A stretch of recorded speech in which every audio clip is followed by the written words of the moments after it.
People sometimes ask me why, if my focus is mental health, I keep getting into politics. To me, the two are inseparable. Take, for example, the article in today's Guardian about the practice of refusing free school meals to the children of immigrants. It actually goes further than that. I've seen comments online where people are saying that these children shouldn't even be in state schools in the first place. This isn't just mean-spirited. It's absolutely short-sighted. Imagine, if you will, what happens to the child of an immigrant who arrives here, let's say at the age of 8 or 10 or 12, and is refused the free school meals that they might otherwise be entitled to if they weren't the children of immigrants. We know the impact of nutrition on education. We know that children who go to school hungry and who don't get enough nourishment through the day tend not to do very well academically. We also know that if you don't do well academically, you are likely to either work in low-paid, low-skilled jobs, or in some cases be absolutely unemployable. This creates an underclass. If you are part of an underclass, migrant or not, you are significantly more at risk of developing mental health problems. So for that reason, there's an absolutely clear link between politics and mental health.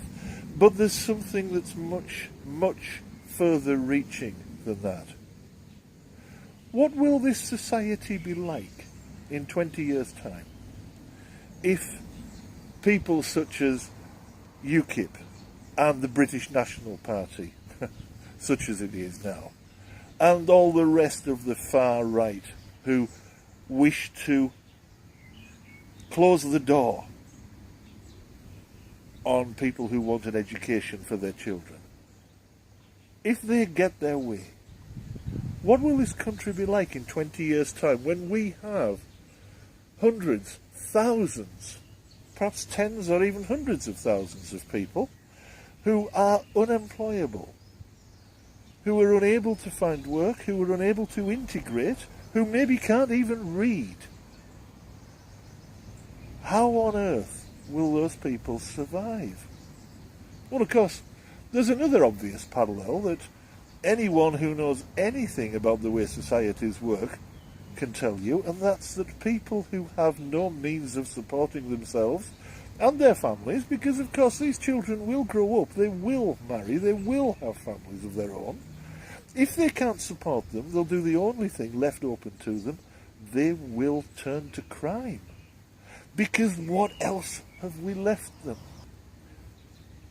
If you want to live in a society that's actually worth living in, where you can be safe from crime, where you're not going to be mugged on the street, and your house isn't going to be burgled every 20 minutes, then you need to be aware of the value of education for all.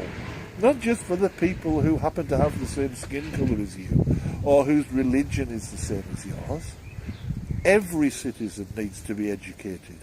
If we don't educate significant groups of our society, or if we deprive them of nourishment so we don't educate them well, we are creating a time bomb that will impact upon all of society, including you and your children. Do you really, really think that depriving children of an adequate education simply because their parents happen to be immigrants is a decent thing to do? It's neither wise nor compassionate. It's foolish, it's mean-spirited, and it says a great deal about the people who advocate for it.